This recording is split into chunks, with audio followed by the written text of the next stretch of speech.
मेरा सवाल रहेगा खास करके अदानी ग्रुप ऑफ स्टॉक्स को लेके पिछले 3-4 सेशन से देख रहे बाइंग आ रही है और आज भी देखे अदानी पोर्ट्स के जो है अनाउंसमेंट्स भी आ रहे हैं। 1.5% अदानी पोर्ट्स ऊपर है, अदानी एंटरप्राइजेज भी देखें तो लगभग 1% ऊपर है। किस तरह अदानी ग्रुप ऑफ चार्ट्स जो स्टॉक्स है उसमें जो आप देख रहे हैं स्ट्रेंथ आ रही है, और इसमें भी अगर देखना हो तो निफ्टी की ही हम कंपनीज़ की बात कर लेते हैं तो अदानी पोर्ट्स या अदानी एंटरप्राइजेज क्या अट्रैक्टिव लग रहा है?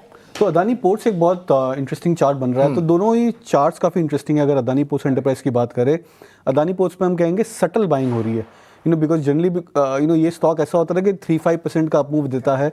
बट जब हम देखते हैं अगर 5 डेज में 7 डेज में 3 या 5% चल रहा है तो हम इसे कहते हैं सटल बाइंग हो रही है। बट ये बहुत स्टडी एक्यूमुलेशन हो रही है और आप बिलीव नहीं करोगे शरद, ये स्टॉक अभी खाली 5% या 7% अवे है लाइफ टाइम हाई से। तो आप देख रहे हो कि कितना slow steady without coming into headlines buying हो रही है स्टॉक में। तो ये बहुत इंटरेस्टिंग चार्ट पैटर्न बन रहा है अदानी पोर्ट्स में।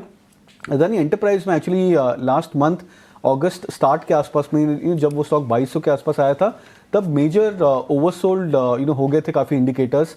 हालांकि स्टॉक अभी भी अपने लॉन्ग टर्म एवरेज के नीचे है, बट मेरा ऐसा मानना है कि जब मेजर ओवरसोल्ड हो जाते हैं इंडिकेटर्स तो वहाँ पे रिस्क रिवॉर्ड बहुत ज़्यादा फेवरेबल हो जाता है। स्टॉक ने हालांकि उस लेवल से खाली 5%-6% की तेज़ी दिखाई है, बट मुझे ऐसा लग रहा है कि आई थिंक यहाँ से अगर 1 to 3 मंथ्स का टारगेट टाइम फ्रेम रखे तो यहाँ से 2500 से 2600 का भी टारगेट एक्सपेक्ट कर सकता है अदानी एंटरप्राइज में।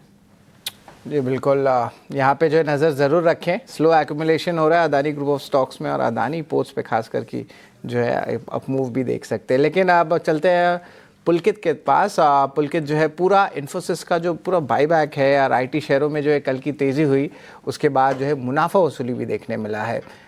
लेकिन आज जो है आईटी में आगे के लिए कैसे संकेत देखने वाले हैं? निफ्टी आईटी और निफ्टी के जो क्या रिलेशन है वो पूरा एक टेक्निकल एनालिसिस किया गया है। पुलकित बताइए क्या ट्रेंड आप देख के आ रहे हैं? निफ्टी की पी में अगर अपमूव आता है तो क्या फ्यूचर में देखने मिलता है? डेटा क्या बताता है?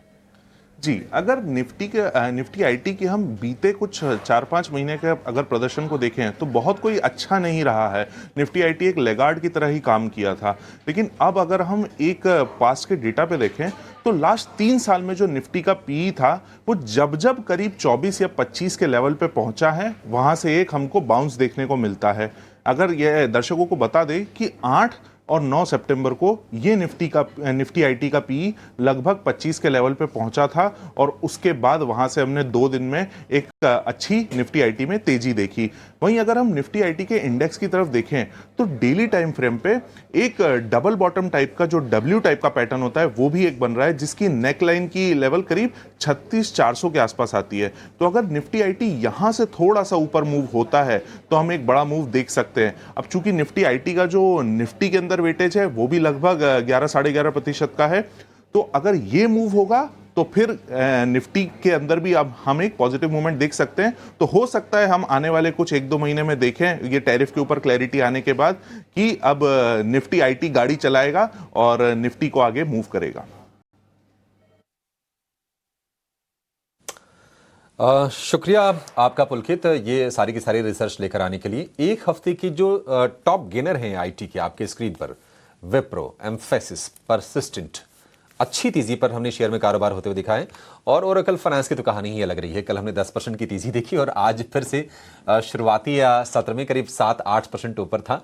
हालांकि ऊपरी स्तरों से थोड़ी सी प्रॉफिट टेकिंग हम देख रहे हैं ओरेकल फाइनेंस के शेयर में। आज का जो हाई है 9,950 रुपए का है। फिलहाल 9,400 रुपए के आसपास ये शेयर कारोबार करते हुए दिखाई